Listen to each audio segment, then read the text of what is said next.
Hey guys, this is Maddie, and I decided to make this video to try and help more people who are going to have the same surgery as I did or something similar, which is surgery on your neck, on your bones, so I had the ACDF surgery a month ago, 33 days about, and it was an ACDF surgery, anterior cervical disc fusion.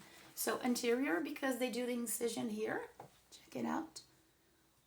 I think it looks better in person. It's like even a scratch, and they have to move things around to get to your um, spine, to your spine, and to the discs that are damaged. So in my case, it wasn't an urgent surgery, although I noticed the symptoms of something being wrong quite overnight, I would say. And I had problem swallowing, like I had a pill stuck in my throat, and that was not the case. I drank lots of water, waited a few days. Then when I went to my doctor and I insisted on there's something wrong with me, this is not normal. So he asked for an MRI, and it showed that some bone growth in my cervical spine was growing and pushing my esophagus to the side, so that of course it was difficult for me to swallow. I also had a lot of hiccups, so as soon as they had the images, it was obvious that I needed to have the surgery done. So why did I say it was easy peasy?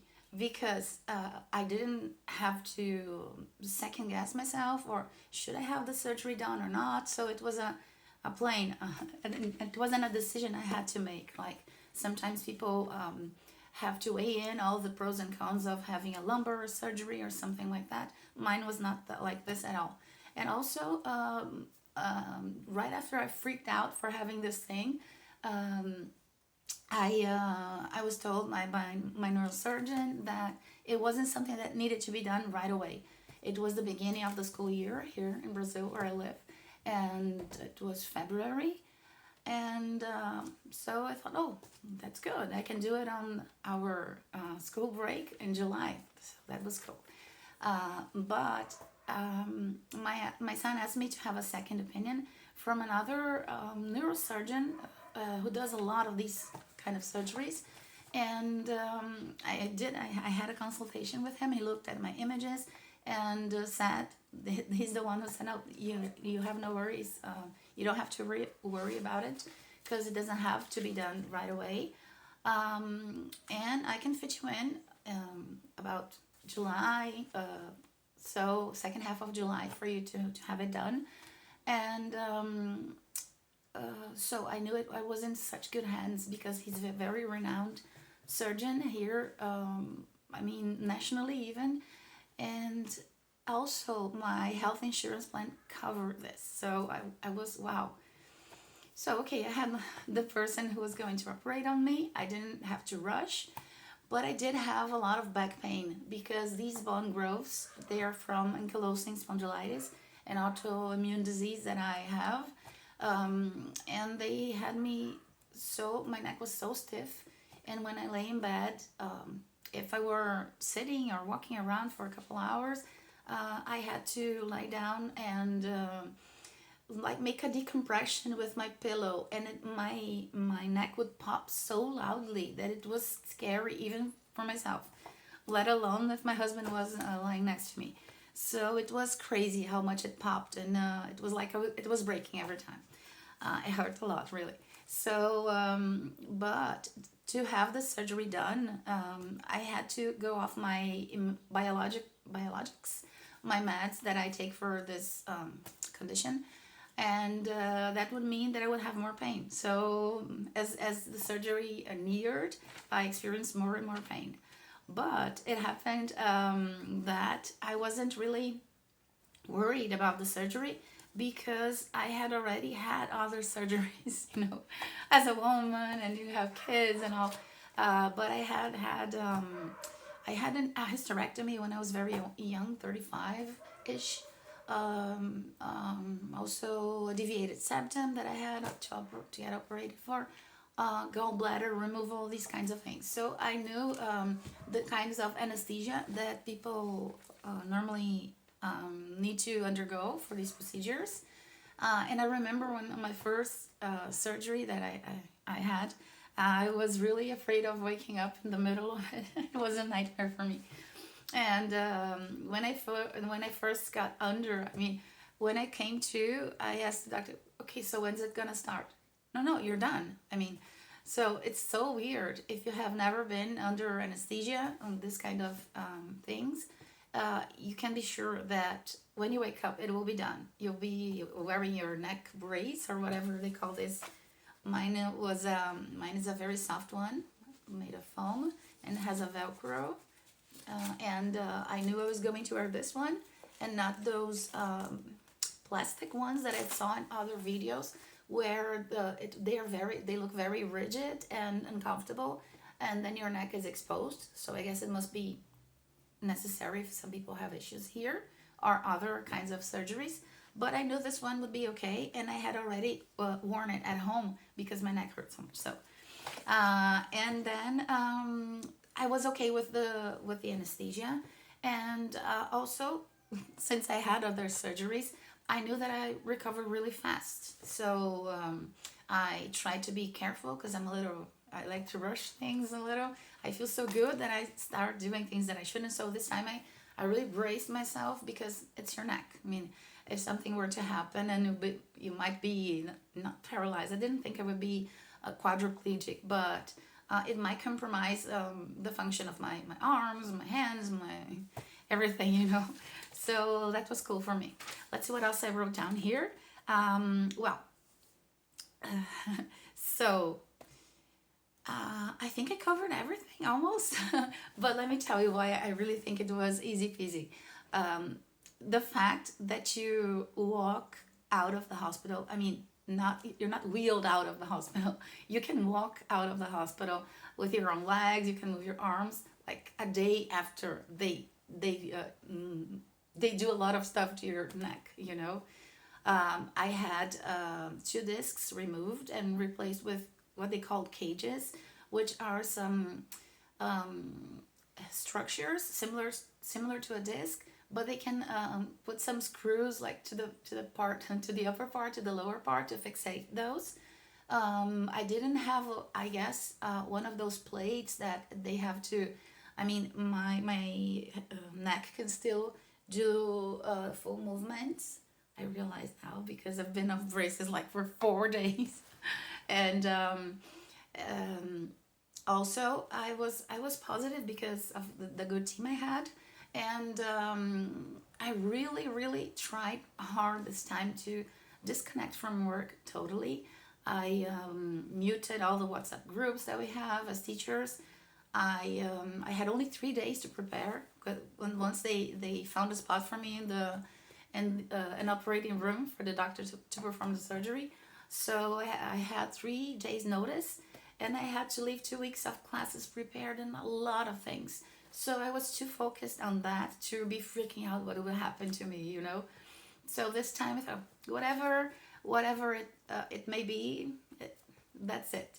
I also thought I was going to have a very sore throat because for this they put you under general anesthesia for sure, because there's no way they can do an epidural like this up on your spine, I guess, and so you feel drowsy, and after that they will use the put a tube down your trachea. You're going to be breathing through a machine, but it's really not a big deal.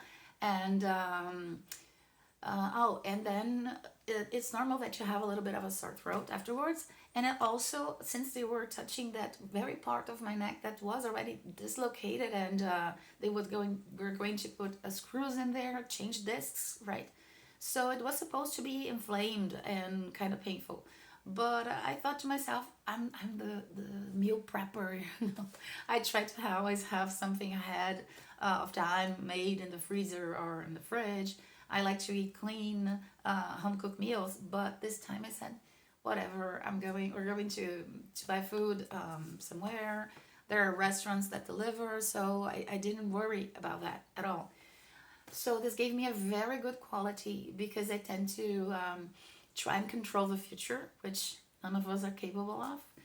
And it was also easy peasy because my husband was able to work from home on the first week, where when I was back from back from surgery. And so if I needed, I mean, a little boost to get out of bed, or someone to hand me to serve my plate, because what you cannot do is lift weights after you had surgery. And I didn't do dishes for a whole month. I was careful with that. And so if you need somebody to grab something heavy for you, oh, you cannot also. I was afraid I wouldn't even be able to wash my own hair because I read it, I mean, or saw that you cannot lift your arms above your head or something.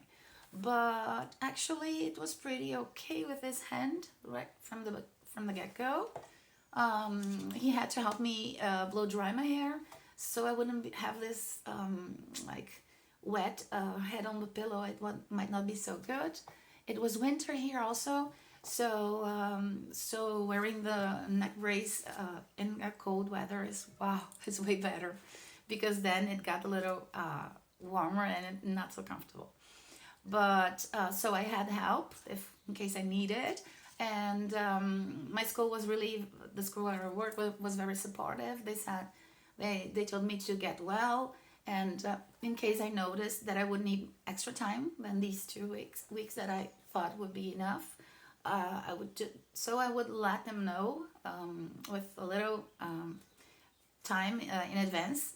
But it was okay, which we know is not really like that, right? You need to get back to your classes, but I think I was able to really stay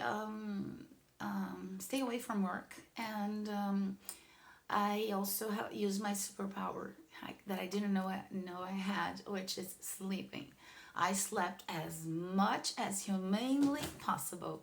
So I think that made for a very speedy recovery because we know that when we're sleeping, like a deep quality sleep, we know that our tissues get repaired, our energy gets replenished, and even I asked for the doctor to prescribe me some meds to sleep in case I had trouble. But also surgery makes you a little bit tired. You tire easy because your body's focused. It focuses all its energy on healing you and avoiding you to get even more inflamed and making new bone growth inside your spine. So I got easily tired, and but I was able to sleep a lot. So I highly recommend you sleep as much as possible. Also, I'm not very much of an exercise person, but I managed to walk every day. First, around the apartment and going downstairs and over around the block as soon as possible. Like 3 days, I was able to go for a good walk. What I would tell you is don't be scared if you're going to have the surgery. I know it's scary to know that somebody will be touching something that's very near your spinal cord. Mine was starting to have a compression, so they had to take a lot of bone growth. They gave it to me in a little jar. It was so funny. Like in the 70s when kids had their appendix removed, they would go home with like this jar with the appendix. So I have those bone growths. But anyways, that's it. I hope you have a really good surgery, that you make a safe recovery, that you're able to sleep a lot, that you have help, and that you can pace yourself both physically and mentally for a very good recovery. So that's it. Bye bye with my new neck.